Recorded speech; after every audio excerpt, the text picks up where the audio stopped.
तो संजय राउत ने बिल्कुल ठीक निशाना साधा है कि कोई जो अगर आतंकवादी नहीं मिल पा रहे हैं तो एक बार भारतीय जनता पार्टी के कार्यालयों को और चेक कर लीजिए, कहीं ऐसा ना हो आतंकवादियों ने भाजपा की सदस्यता ग्रहण कर ली हो, इसलिए पूरा देश उनको ढूंढता रह जाएगा और वो कहीं मंत्री ना बन जाए। सही सवाल उठाया है। सवाल बिल्कुल जायज है कि आखिर वो 6 आतंकवादी कहाँ हैं।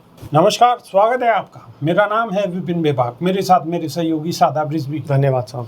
पहलगांव हमले के आतंकियों को लेकर उद्धव ठाकरे गुट के राज्यसभा सांसद संजय राउत ने कहा है कि आतंकवादियों ने शायद बीजेपी में प्रवेश किया होगा, इसीलिए पकड़े नहीं जा रहे हैं। बिल्कुल। शुक्रवार को मीडिया से बातचीत में उन्होंने कहा है कि पहलगांव वाले जो 6 आतंकवादी हैं वो इसलिए नहीं पकड़े जाते कि शायद एक दिन आपको बीजेपी कार्यालय से प्रेस नोट आ जाएगी कि उन 6 ने बीजेपी में प्रवेश कर लिया है।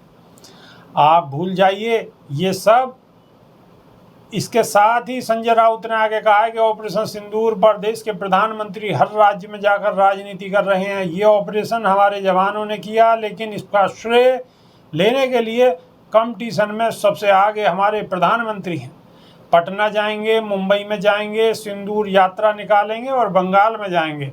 आप जाइए, लेकिन ऑपरेशन सिंदूर का आप श्रेय कैसे ले सकते हो?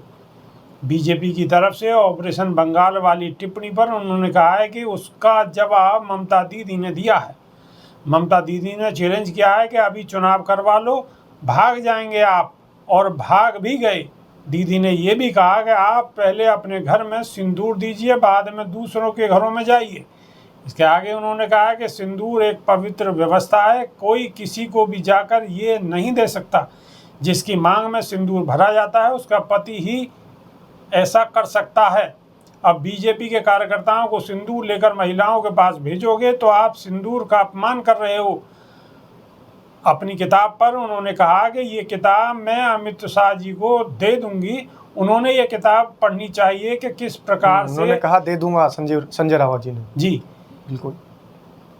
तो शादाब रिजवी कहीं ना कहीं जो प्रधानमंत्री का जो उन्होंने जो शिगुफा ही कहेंगे बिल्कुल कि मेरे शरीर में खून नहीं गर्म सिंदूर बह रहा है, और पार्टी अब आगे की योजना बना रही है कि घर घर सिंदूर की डब्बी पहुंचाने के लिए कोशिश कर रही है। और मैं तो ये कहता हूं कि जिस तरीके से भारतीय जनता पार्टी के लोग सिंदूर लेकर जा रहे हैं, तो सबसे ज़्यादा इस देश को अगर कहीं किसी से बचने की ज़रूरत है, अगर इस देश के अंदर सबसे ज़्यादा बलात्कार कोई इस टाइम कर रहे हैं, जिनकी वीडियो सबसे ज़्यादा वायरल हो रही है, और हाईवे पर, एक्सप्रेस हाईवे पर अगर कुकृत्य करते कुछ लोग नज़र आ रहे हैं, तो वो सब भारतीय जनता पार्टी के नेता ही हैं।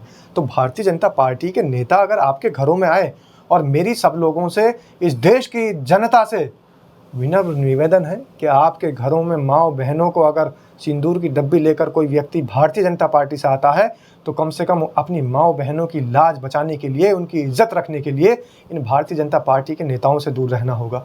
ये मैं नहीं कह रहा हूँ, पिछले दिनों से आप देख लीजिए किसकी वीडियो वायरल हो रही है, एक्सप्रेसवे के उद्घाटन कौन कर रहे हैं, मूवीज़ किसकी रिलीज हो रही है मध्य प्रदेश के अंदर, और दूसरी बात किसने बकवास कर रखी है इस देश के अंदर, महिलाओं का अपमान सबसे ज़्यादा कौन कर रहा है। हमारे देश की सेना के अंदर तैनात ऑपरेशन सिंदूर को लीड करने वाली एक बेटी, उसका अपमान कौन कर रहा है, उसके रिश्ते आतंकवादियों से कौन जोड़ रहा है, इस देश की सेना को नतमस्तक कर कौन रहा है।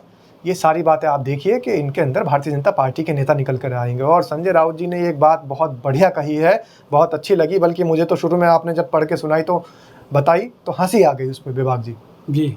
वो ये बात थी कि जिस तरीके से भारतीय जनता पार्टी के नेता कुकृत्य करते हैं, भ्रष्टाचार में लिप्त रहते हैं, या फिर वो किसी और कुकृत्य में शामिल होते हैं, तुरंत उनको पार्टी के अंदर ले जाकर सदस्यता ग्रहण करा दी जाती है। तो उनका सारा का सारा जो खेल था, उनका जो कांड था, धुल जाता है। सब वॉशिंग मशीन है, पाउडर बहुत बेहतरीन वाला है। सबूत है। बहुत सारे लोग और अनभक्त मेरे जो साथी काबिल दोस्त देख रहे होंगे, वो भी ये सोच रहे होंगे कि भारतीय जनता पार्टी के ऊपर ही क्यों राशन पानी लेकर तने हुए हैं। सबूत हैं। आप देखिए बिल्किस बानो के जो बलात्कारी थे, उनके साथ क्या हुआ।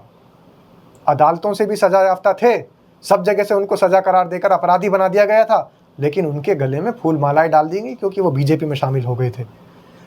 उसके बाद साध्वी प्रज्ञा का क्या हुआ, मालेगांव वाले मामले में और दुनिया भर के मामले में दोषी करार दे दिया। हमारे देश की अदालतों ने दोषी करार दे दिया, लेकिन भारतीय जनता पार्टी में शामिल हो गई तो मालाएं डली और सांसद बना दी गई। आप देखिए ऐसे कितने नाम हैं जो भारतीय जनता पार्टी में शामिल हुए और मंत्री बन गए। आप देखिए कुलदीप सेंगर, आप देखिए ब्रजभूषण शरण सिंह, आप देखिए जो इससे पहले भी और नेता इस तरीके के कुकृत्यों में शामिल थे।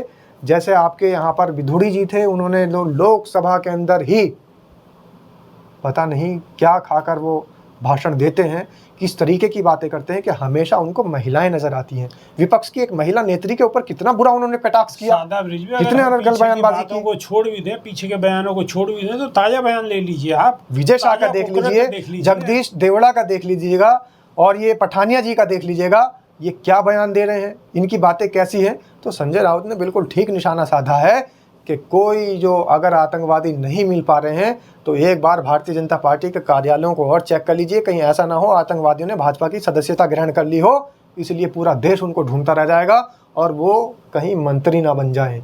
सवाल सही सवाल उठाया है। सवाल बिल्कुल जायज़ है कि आखिर वो 6 आतंकवादी कहाँ हैं, उनका पता अभी तक क्यों नहीं चला। और संजय राउत का शक बिल्कुल ठीक है कि आखिर कहाँ चले गए, जमीन खा गई, आसमान निकल गया।